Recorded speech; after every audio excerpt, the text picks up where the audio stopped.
C'est par la foi que voyant l'invisible, ils se sont levés à l'appel du Seigneur. Amis de la communauté d'études quotidiennes de la Bible, bonjour, bonsoir. C'est avec beaucoup de plaisir que je vous retrouve dans le cadre de notre étude quotidienne de la Bible. J'espère que vous avez passé une excellente nuit ou une excellente journée. De toutes les manières, c'est l'occasion pour nous de remercier encore une fois notre Dieu qui a pris soin de nous et qui conserve en nous le souffle de vie. Bienvenue à l'étude de la parole de Dieu. Nous étudions la leçon 9 intitulée « Controverse à Jérusalem ». Le sous-titre que nous allons aborder aujourd'hui, c'est le plus grand commandement. Le plus grand commandement, c'est ce titre que nous allons aborder. Mais comme vous le savez, j'espère à ce point, au point où nous sommes parvenus, vous avez pu retenir le verset à mémoriser qui nous dit ce qui suit. Et lorsque vous êtes debout, faisant votre prière, si vous avez quelque chose contre quelqu'un, pardonnez afin que votre Père qui est dans les cieux vous pardonne aussi vos offenses. Marc 11, le verset 25. Prions, chers amis. Notre Seigneur et notre Dieu, encore une fois, nous allons ouvrir ta parole. Daigne, Seigneur, nous accompagner par la puissance de ton Saint-Esprit, afin que nous puissions non seulement comprendre cette parole, mais aussi pouvoir la pratiquer dans notre vie. Au nom de Jésus. Amen. Le plus grand commandement. Hier, dans le cadre de la leçon, nous n'avons pas pu approfondir tous les points, car dans Marc 12, les versets précédents, le verset 27, nous avons vu des Sadducéens qui sont venus pour poser à Jésus une question, à savoir si une femme qui avait des relations conjugales avec 7 frères et au retour de Jésus, à la résurrection, cette femme sera considérée comme étant la femme de qui d'entre ces hommes? Et Jésus avait répondu que lorsque nous serons enlevés au jour de l'éternité, nous serons considérés comme des anges, nous vivrons comme des anges, il n'y aura pas de vie conjugale. Et l'un des Sadducéens, un des scribes de préférence, qui a entendu cette conversation entre Jésus et les Sadducéens, a dit à Jésus, a considéré que Jésus a bien répondu et a manifesté son approbation à la réponse de Jésus publiquement, ce qui étonnait les autres. Et ce scribe qui était sincère a posé la question à Jésus, quel était le plus grand commandement? Et Jésus a répondu que le plus grand commandement, c'est il faut aimer Dieu de tout son cœur, de toute son âme et de toute sa pensée. Et Jésus a ajouté aussi qu'il faut aimer son prochain comme soi-même. Voilà comment Jésus a répondu à la question, à savoir quel est le plus grand commandement.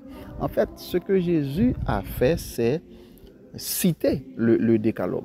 Comme nous l'avons dit récemment, chers amis de la communauté d'études quotidiennes de la Bible, le décalogue, ou en d'autres termes, les 10 commandements, c'est un texte divisé en 2 parties. Il y a les 4 premiers commandements qui concernent les devoirs que nous avons envers Dieu et les 6 autres qui concernent les relations que nous devons entretenir avec nos semblables, nos frères et sœurs. Maintenant, aimer Dieu de tout son cœur, de toute son âme et de toute sa pensée revient à observer les 4 premiers commandements, dont le premier est tu n'auras pas d'autre Dieu devant ma face. Et aimer son prochain comme toi-même, c'est observer les 6 autres commandements qui concernent les relations interpersonnelles. Vous savez qu'il ne faut pas mentir, il ne faut pas porter de faux témoignages contre son prochain, il ne faut pas convoiter. On n'a pas le droit de tuer, d'enlever la vie à ses semblables.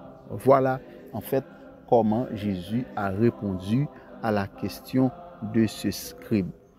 Qu'est-ce que nous devons retenir de cette conversation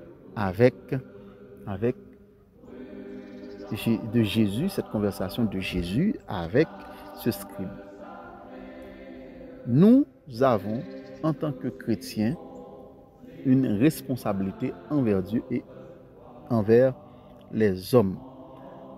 Première leçon, c'est que nous avons un commandement, et le commandement que nous avons, le commandement que Jésus nous dicte, que Dieu nous demande d'observer, c'est un commandement d'amour. En fait, le commandement que nous devons observer, ou les commandements de Dieu peuvent être résumés en un seul commandement. Le commandement d'amour. Aimer. Si nous pouvons aimer, si nous avons la force d'aimer Dieu, si nous avons la force d'aimer nos prochains, nous pouvons observer les commandements, avec l'aide du Saint-Esprit, bien sûr. Et le deuxième point à retenir, c'est que au cœur de ce commandement d'amour se trouve Jésus. Jésus est au centre des commandements parce que la venue de Jésus sur terre, sa mort sur la croix, c'est un témoignage de cette volonté de Dieu de nous réunir, de réconcilier les hommes avec le ciel et les hommes entre eux. C'est-à-dire, la croix, c'est ce symbole que nous avons. La croix, vous avez ce symbole de la croix, une barre horizontale et une barre verticale signifie la verticalité, relation entre Dieu et les hommes, ou entre les hommes et Dieu, et l'horizontalité qui symbolise les relations humaines, les relations entre les êtres humains. Donc, chers amis, notons que nous avons un commandement, le commandement de Dieu envers nous, c'est d'aimer car Dieu est amour.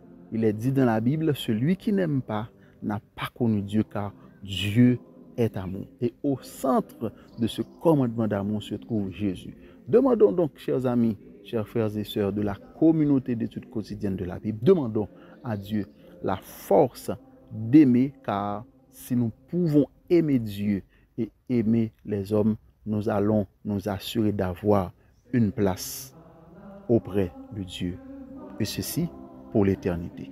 Prions. Notre Seigneur et notre Dieu, merci pour cette leçon que tu nous as apportée. Permets, par la puissance de ton Saint-Esprit, que nous ayons la force nécessaire pour aimer Dieu et aimer nos prochains.